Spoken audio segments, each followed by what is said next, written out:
გავაგრძელოთ საუბარი ძალიან საინტერესო თემაზე, რომელიც აწუხებს ბევრს. სარკაზმი იქით იყოს და რეალურად მნიშვნელოვანი თემაა ეს. ფაქტიურად ეს არის ბაზისი, საბაზისო თემაა. ეს მაიაკი, დრუბა კვადრატი მაქვს დაფიქსირებული. შავი შურუპები, ეგრეთ წოდებული გიფსოკარდონის ერთი კოლოფი იქონიეთ. და აქ გამომდინარე აქედან რომ 0 არ არის, ანუ ქვემოთ მიწევს დაფიქსირება. მაგრამ ამ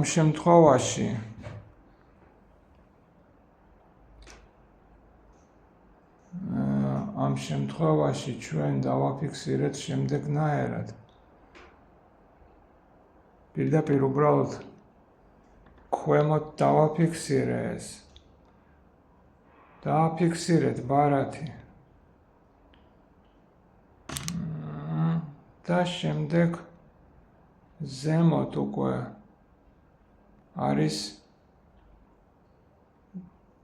უბრალოდ თავზე დავადე ეს უგოლნიკი. და ის ქვედა ტრუბა კვადრატი პირდაპირ მივაბრჯინე კედელს და მივაბრჯინე.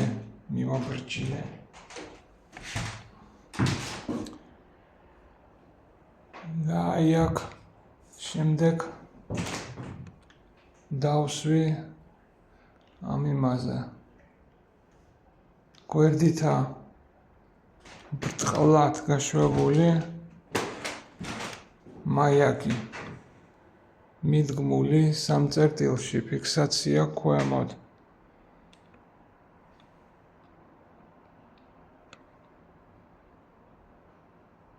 ეს ერთი მაიაკია, უბრალოდ ორი ფენა ვუდია დადებული. ხე ორ фенაშია და ერთმანეთზე კიდე გადაბმული, გადაბმები, იმიტომ наჭრებად მქონდა ეს ყველაფერი. Так, значит, мы говорим сегодня, продолжаем тему, как я уже сказал, повторюсь, основная базовая капсула. Это часть базовой капсулы ремонта. Как ты выставишь выставление маяков.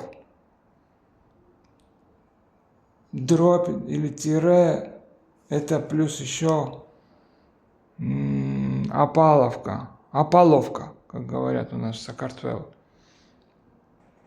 По картуле это так. Опаловка. И для того, чтобы... Тут у нас немного поверхность сложная такая. С одной стороны есть угол, с другой стороны угла нету. Прямо на стыке идет керамика.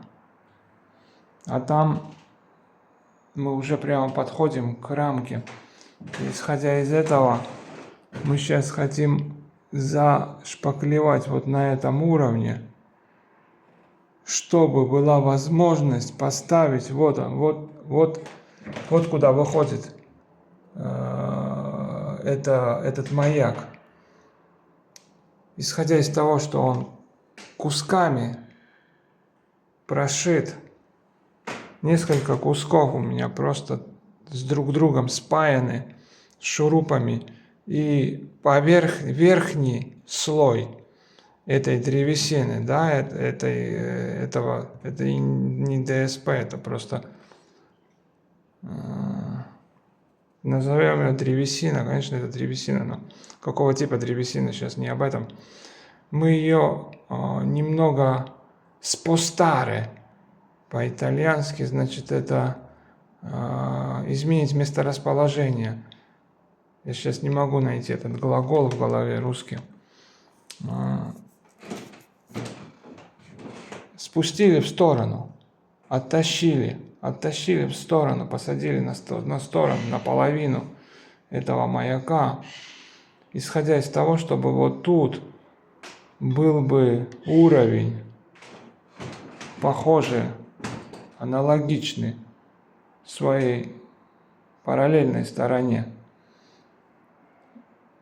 Размеры взяли точные, насколько выйти от стены для того, чтобы посадить тут угол. Этот малярный. Значит, тут будет вот такой силуэт, не силуэт, а причем тут силуэт, форма. Форма будет вот такая у стены, она будет выходить, и тут тоже будет вот такой угол.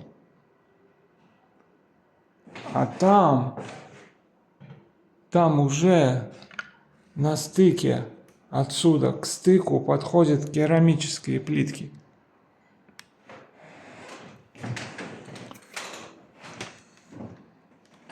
И для того, чтобы так называемое правило, да, малярное правило, чтобы зацепиться, а плюс еще, чтобы зафиксировать эти кусочки, вместе сшить, я просто отодвинул немножко, сдвинул, спостаре сдвигать, сдвинул эту древесину влево и затем уже закрепил одно к другому. Я говорю о самом маяке, а потом уже мы закрепили к стене, чтобы он не прогинался. Вот, 3 крепления. Один внизу.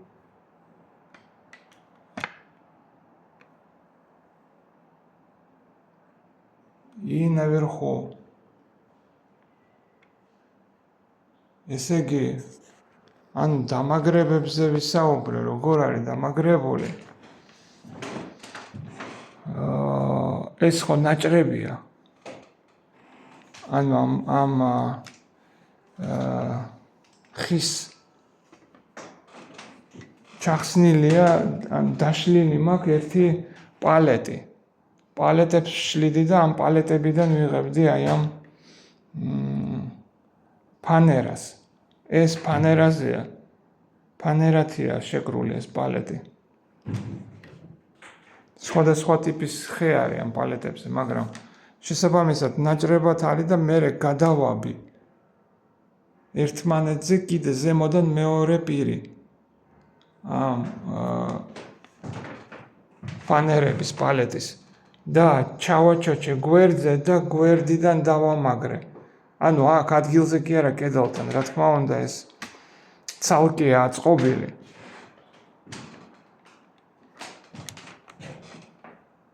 და აი აქ უკვე ჩანს. როგორ არის აწყობილი, ხო? აი ეს არის ამის რეალური პირი. აი აქამდე გამოდის. რათა გამესწორებინა აი ამ პირზე.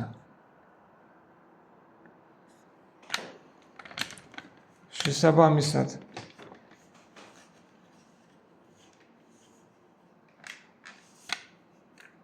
ესე აეწყო ეს თემა და მერე უკვე დავაფიქსირეთ 3 ქვემოთ შურუპებზე, ზემოთაც შურუპზე არა, ვერ დავაფიქსირე შურუპზე, იმიტომ რომ ის ჯერ არ იყო გამომშრალი ზედაპირი ბალკის. შესაბამისად უბრალოდ უგოლნიკი მივადე და მერე უგოლნიკი დავაფიქსირე. აქ და აი აქ უკვე ეს არ წვდებოდა და ეს არის ხელოსანმა შეუცურა ქვემოთ ერთი ცალი ფანერის ნაჭერი და უბრალოდ ზემოდან დაადო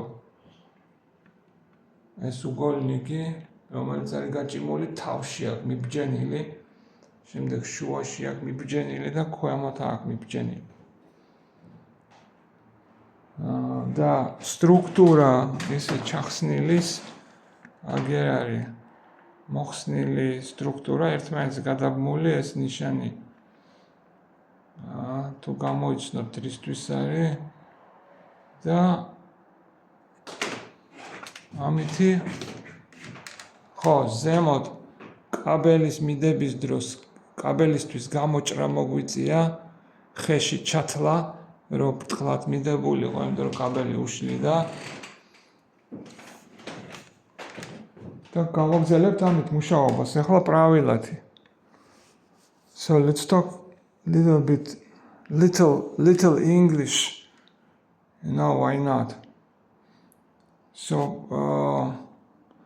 the fundamental of this work was plaster. The plaster was finishing plaster or any other kind of plaster. Before you start working, actually plastering, you need your boundaries. So we used here the wooden structure that I put together, 2-layer wood, one on top of another, and I put it not exactly one on another, but a little bit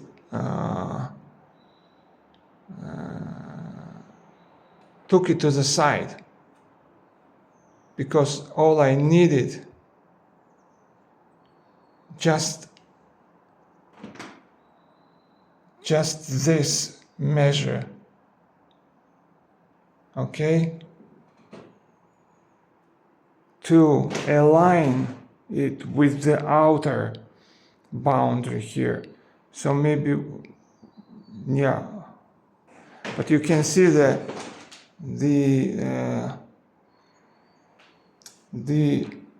what, how you say it, the positioning of this wood is different. Yeah, we used here the outer side. I fixed it right at the top, then we fixated it over here, and one more fixation at the bottom.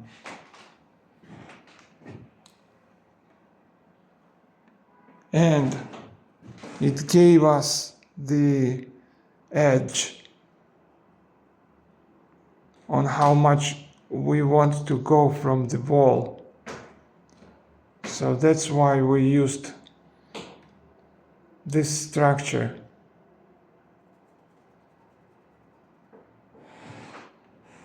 I just scooted it on the side a bit, this wood, for that instrument that used for plastering might catch the edge over here and go over the edge over here.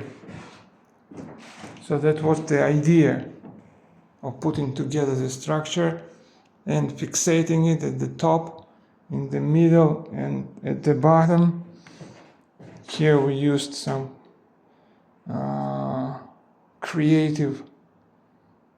creativity of our handyman, who fixed it like this, the metal over the wood, and there it's easy, just right to the wall.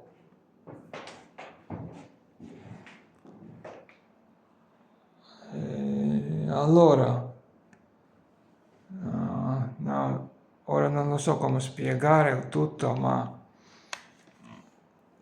spero che avete capito in inglese che voglio dire. Ancora una volta stiamo continuando a parlare delle frontiere, quelle frontiere dal legno. Abbiamo fatto qui uno dal ognuno di side di parete, come si dice side? Lo so, quella parola, ma ho perso adesso. Allora, non è questo il caso. L'importante che questi frontieri dobbiamo essere fatti prima dall'inizio di lavorare su questo plastering, come si dice plastering.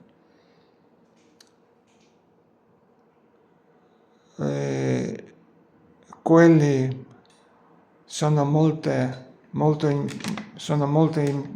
importanti per gestire il sofficio a lavorare. E allora vi consiglio di avere tanta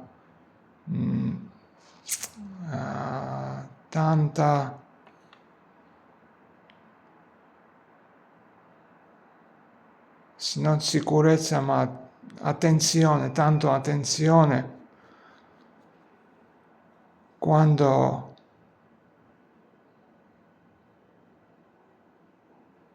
siete per cominciare a lavorare, quando lavorate su questo progetto l'inizio dei vostri lavori.